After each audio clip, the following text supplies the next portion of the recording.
Selamat pagi, kita akan membuat laporan income statement seperti yang ada di sebelah kiri ini ya. Pertama, kita membutuhkan kolomnya sebanyak ada 3. Kolom A seperti ini, khusus untuk kata-katanya. Lalu kolom B ini untuk persentase pajaknya, tax. Dan kolom C nanti ini khusus untuk angka-angkanya saja. Nah, di dalamnya ini ada beberapa yang masih kosong ya. Istilahnya masih belum, komponennya masih belum diisi. Memang nanti kita akan isi ya. Sekalian kita akan belajar cara mengisinya dan menghitungnya. Oke, kita mulai dari kolom E saja di sini ya. Kita mulai. Dari sini kita mulai buat dulu judulnya. Kita ketik dulu Fintech Corporation, lalu kita enter saja, lalu masukkan tahunnya 2018 dan juga jenis laporannya income statement. Kita enter ya. Oke, lalu kita berikan jarak satu lagi, kita mundur ke bawahnya. Oke. Nah, di sini tidak ada keterangan dalam ribuan ataupun dalam jutaan. Nah, berarti ini kita asumsikan dia jumlahnya sudah dalam bentuk yang aslinya ya, $123.456. Nah, tidak ada tambahan 03 di sini di atas. Oke, tidak apa-apa, kita buat yang perhitungan baru saja. Lalu kita mulai isikan data-datanya. Pertama ada net sales, kita enter ke bawah, lalu cost of goods sold, lalu ada depreciation ya. Apalagi earning before interest and taxes, kita enter lagi ke bawah, interest pay, kita enter lagi ke bawah, taxable income, enter lagi, lalu taxes, enter lagi, net income, lalu di bawahnya ada dividend, dan terakhir ada addition to retained earnings. Nah, datanya sudah ada, tinggal kita rapikan ya. Jadi di kolom E ini kita, karena ini datanya hurufnya keluar ya ke kolom lain, maka kolom E ini kita lebarkan ya. Kita tunggu sampai keluar tanda panah hitam ini, tahan ya, kita drag ke kanan. Nah, jadi sudah rapi ininya data-datanya. Lalu kita buat yang 20% ini ya, di sebelahnya teks ini 20%. Nah, ini terlalu lebar ya, kita kecilkan saja ya, seperti ini. Nah, cukup.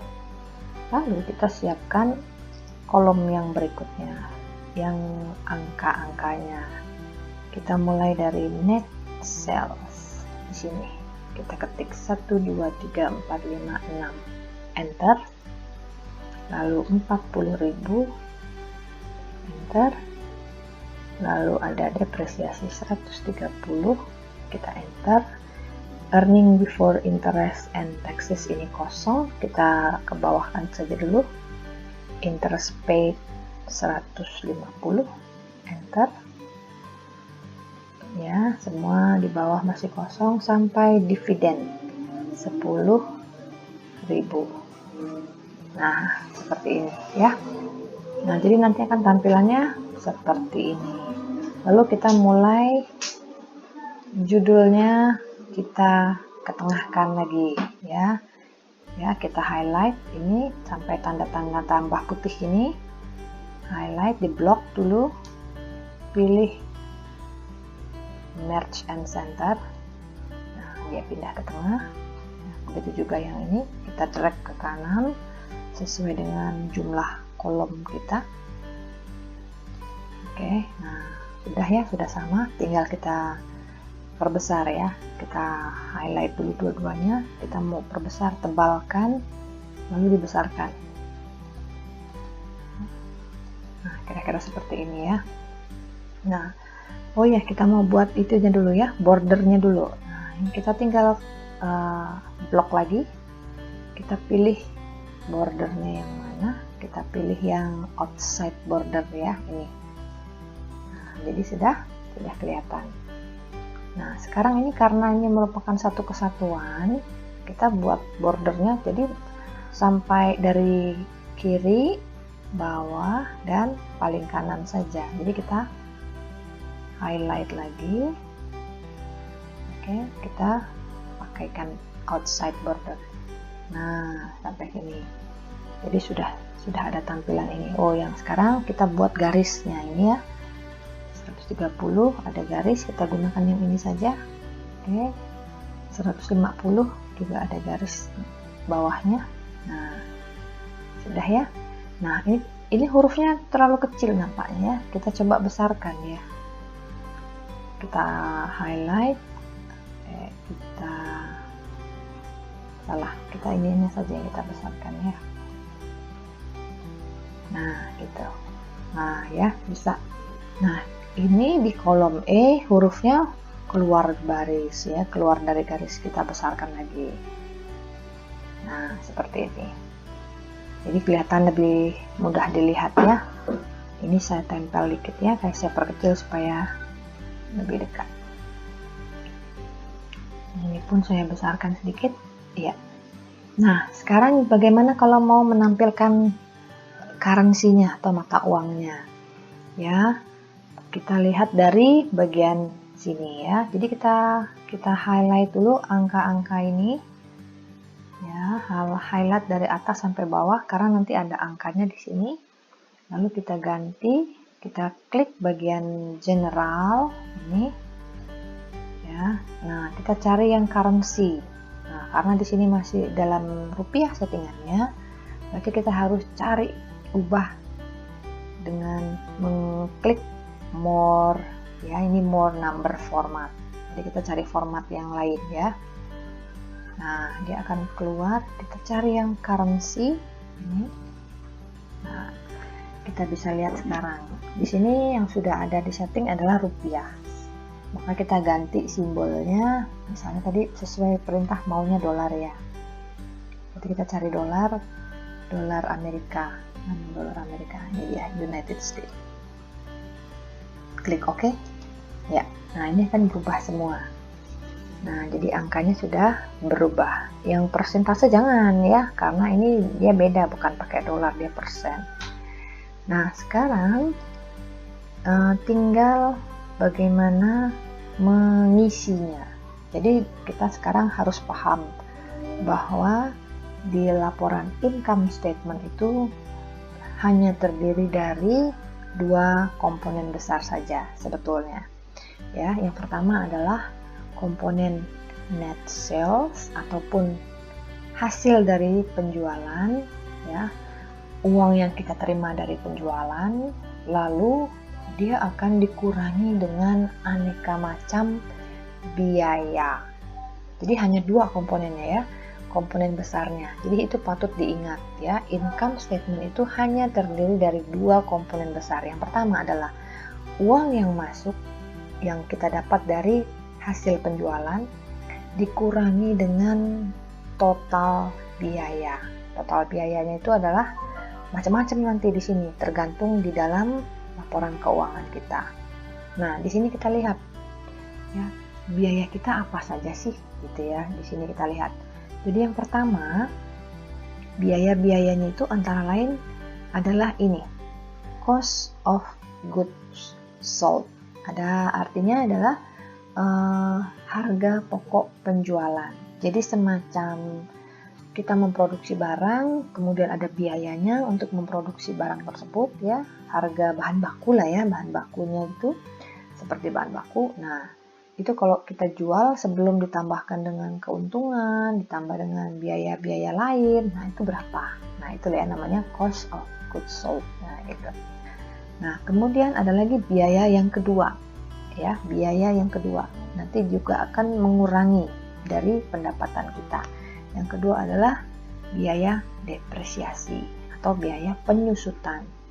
Biaya penyusutan ini kalau kita beli aset misalnya dalam bentuk gedung gitu ya, kita membeli aset dalam bentuk barang, biasanya itu ada penyusutannya, ada gedung, ada kendaraan, itu juga ada biaya penyusutannya ya, di sini termasuk biaya.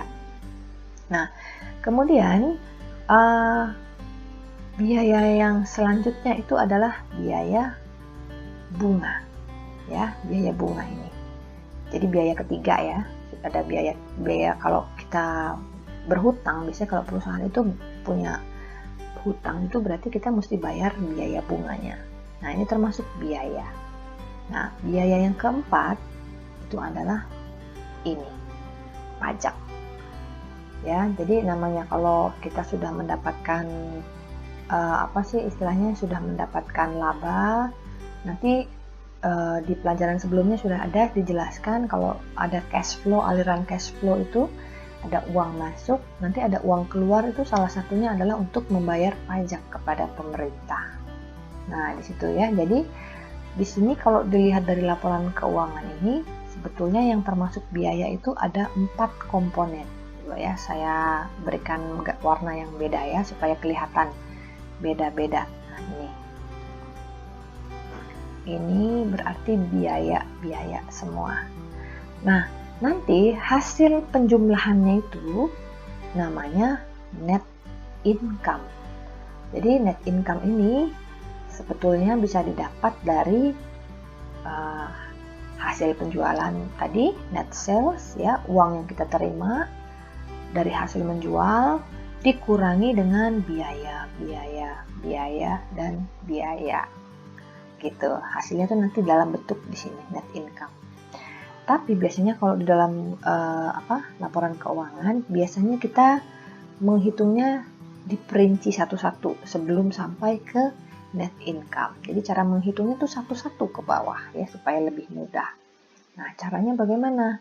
Nah, jadi dimulai dari net sales yang ini angkanya sebesar 1, 2, 3, 4, 5, 6 itu dikurangi dulu dengan 40.000 yang ini.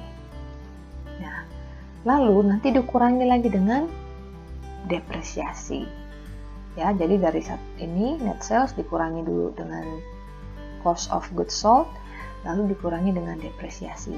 Baru dapatlah hasil yang namanya earning before interest and tax. Earning itu artinya pendapatan, uang yang masuk ya, tapi sebelum dikenakan bunga dan pajak. Makanya earning before interest and tax. Sebelum bunga, interest, dan pajak, tax. Gitu ya. Jadi artinya adalah ini pendapatan kotor kita. Ya, tadi setelah dikurangi dengan biaya COGS dan depresiasi, itu kita sudah dapat pendapatan kotor. Masih kotor ini karena belum dikurangi dengan bunga dan pajak. Nah, gimana cara mencarinya? Nah, kita menggunakan pengurangan saja. Ya, intinya dari atas dikurangi ke bawah, kurangi ke bawah. Nah, gimana formulanya? Nah, ini kita gunakan, caranya adalah jadi kita tempatkan kursornya di tempat yang akan kita isi seperti ini, lalu ketik sama dengan. Nah, ini sama dengan ya. Nah, kemudian tinggal kita panggil saja angka yang mau kita kurangi. Ya, dari yang pertama paling atas dulu. Ini net sales, kita panggil saja, tinggal kita ketik saja, klik saja. Nah, ini lalu kita ketik kurangi. Nah, ya. Lalu kita panggil angka yang kedua. Nah, ini ya, berarti ini kita mau kurangi juga. Dan yang terakhir, kurangi lagi, baru kita panggil yang ketiga. Nah, seperti ini. Kalau sudah tiga-tiganya masuk datanya, baru kita enter. Nah, berarti 83.000 ini adalah hasil dari 1, 2, 3, 4, 5, 6 dikurangi 40.000, lalu dikurangi lagi dengan 130. Dapatnya 83.256. Nah, kalau kita mau mengecek dari mana ini formulanya, ya, 83.326 ini, kita bisa melihatnya di sini. Nah, di sini ya. Jadi sudah ada ini posisinya G23, G23. Berarti posisi ini ada di sini ya, di kolom G baris ke-23. Ini adalah nilai 1, 2, 3, 4, 5, 6. Lalu G24 di kolom G di baris ke-24. Nih, sini ya. COGS. Nah, begitu. Lalu yang G25 adalah di kolom G di sini di baris ke-25, artinya adalah depresiasi. Nah, kalau sudah angkanya semua betul, kita tinggal enter saja. Nah, dapatlah angka ini. Oke, sudah dapat ya. Nah, ini earning before interest and tax. Biasanya suka disingkatnya adalah EBIT. Nah, gitu ya. Jadi kalau mau lebih cepat kita gunakan EBIT saja singkatannya. Nah, setelah didapat EBIT, langkah selanjutnya adalah kita kurangi dengan bayar bunga tadi, biaya yang kedua, biaya yang ketiga ya, biaya yang ketiga, bayar biaya bunga ya. Nah, dari menghitungnya dari tidak perlu dari atas lagi, karena dari atas kan sudah hasilnya sudah disaring tadi ya. Nah, kita tinggal menghitungnya dari EBIT saja, tinggal EBIT dikurangi dengan biaya bunga ya. Nah, hasilnya di sini.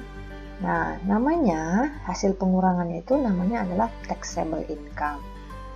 Nah, caranya seperti tadi sama ya, sama dengan kita panggil EBIT-nya karena yang paling atas ini kan, dari sini kita mulainya menguranginya ya.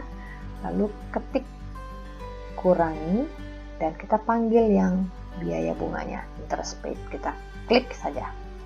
Nah, ya, jadi ini dari G26 di sini ya, EBIT dengan dikurangi G27 ya. Nah, datanya kita mau kurangi 2 ini saja. Kalau sudah betul datanya, kita tinggal enter. Nah, dapatlah yang namanya taxable income sebesar 83.176. Nah, ini taxable income ini juga bukan biaya. Ini hanya hasil pengurangan dari pendapatan tadi yang sebelum dibayarkan bunga dan pajak. Nah, sekarang sudah bayar bunganya.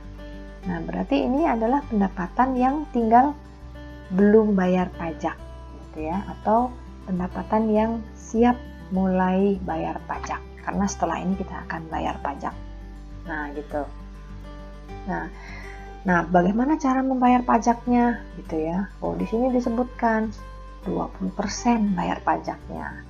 Ya, nanti kalau untuk perhitungan bayar pajak ini ada di video yang lain ya, tentang bagaimana cara menghitung pajak, bagaimana sih kok ada nilai 20% ini dari mana, itu ada di video yang lainnya ya. Oke, sekarang kita menghitung ini, kalikan saja dari taxable income ini, kita kalikan 20%-nya, maka akan dapat hasilnya gitu ya. Nah, caranya sama seperti tadi, tinggal ya, jadi diklik di daerah yang akan kita isi ya, di sini, lalu klik sama dengan kita ketik dulu angkanya 20%. Nah, 20% dikali, ya, dikalikan di sini tanda kalinya itu bukan tanda X tapi tanda bintang. Jadi diketik shift dengan angka 8 ya. Nah, ada tanda bintang. Lalu angkanya yang taxable income yang ini kita tinggal panggil saja, klik yang ini. Nah, jadi kita ada di posisi G28 yang mau kita hitung ya. Nah, kalau sudah formulanya seperti ini dan benar, tinggal klik enter. Jadi kita bayar taxnya itu adalah sebesar 16.635 dolar. Nah, setelah didapat ya dari taxable income dikurangi dengan bayar pajak, itulah kita sudah mendapatkan net income. Ya, net income-nya berapa? Tinggal kita turunkan lagi, kurangi saja. Kembali lagi kita sama dengan kita panggil yang mau dikurangi tadi, taxable income. Kita ketik tanda kurang, lalu kita panggil pajaknya. Nah, kita enter. Dapatlah 66.541. Nah, ini adalah cara kalau di penghitungannya satu-satu ya. Nah, gitu. Akhirnya kita dapat net income kita atau laba bersih kita ya. Ini saya tebalkan supaya lebih kelihatan. Laba bersih kita ada di angka 66.541. Nah, sebetulnya net income ini juga bisa dicari dengan tadi net sales ini dikurangi dengan biaya. Nah, biayanya kamu total dulu ya, kita totalkan dulu semuanya, baru kita kurangi ya, dari net sales itu dikurangi dengan total biaya. Maka akan juga dapat nilai ini sama net income-nya. Ya, coba kalau ini lebih lebih terinci saja kalau di laporan keuangan satu-satu angkanya. Nah, sebetulnya sampai sini sudah selesai net income kita, tapi jangan lupakan bahwa biasanya kalau di dalam perusahaan itu ada pemegang saham ya, ada modal yang berasal dari pemegang saham, otomatis kita harus membagikan laba yang kita peroleh. Ya, dari 66.000 ini merupakan laba perusahaan ya, nilainya positif. Jadi ini laba perusahaan. Perusahaan ini mendapatkan laba. Kalau perusahaan ini mendapatkan laba, ada pihak yang harus dibagi labanya ya, yaitu dari para pemegang saham. Nah, bentuknya adalah dividen. Nah, jadi di sini bisa kita lihat bahwa dividen yang dibagikan kepada pemegang saham itu bernilai 10.000. Ya, maksudnya adalah dari laba yang diperoleh perusahaan sebesar 66.541 ini, 10.000-nya itu diambil untuk dibagikan sebagai dividen. Maka yang tersisa berapa nilainya? Itulah yang akan kita isi di bawah sini. Nah, ya, ini namanya addition to retained earning. Oke, ini saya betulkan dulu kalimatnya, ada yang salah. Oke, nah ini yang betul ya. Jadi ini maksudnya adalah laba yang sudah bersih tapi yang betul-betul ditahan di dalam perusahaan. Artinya adalah disimpan di perusahaan, tidak digunakan. Jadi ini disimpan untuk jaga-jaga atau disimpan untuk diinvestasikan lagi nanti ya di masa yang akan datang. Nah, ini ya. Jadi dari laba yang didapat 66.541 kita kurangi untuk dibagikan dividen kepada pemegang saham, maka inilah sisanya. Nah, berarti ini kurangi saja ya. Dari net income dikurangi dividen, dapatlah laba ditahan. Berarti caranya hanya dikurangi saja. Sama, kita tanda sama dengan ya, kita panggil yang atasnya ini net income-nya, lalu ketik dikurangi, lalu klik lagi yang bawahnya. Nah, ini ya, kita enter saja. Nah, dapatlah nilai laba ditahan. Ini artinya adalah dari laba 66.541 yang 10.000-nya ini dibagikan kepada pemegang saham, yang 56.541 ini disimpan di perusahaan. Nah, inilah bentuk laporan rugi laba Fintech Corporation tahun 2018. Ini cara membuatnya seperti ini. Oke, terima kasih atas perhatiannya. Untuk yang perhitungan pajak nanti akan dijelaskan di video berikutnya. Terima kasih.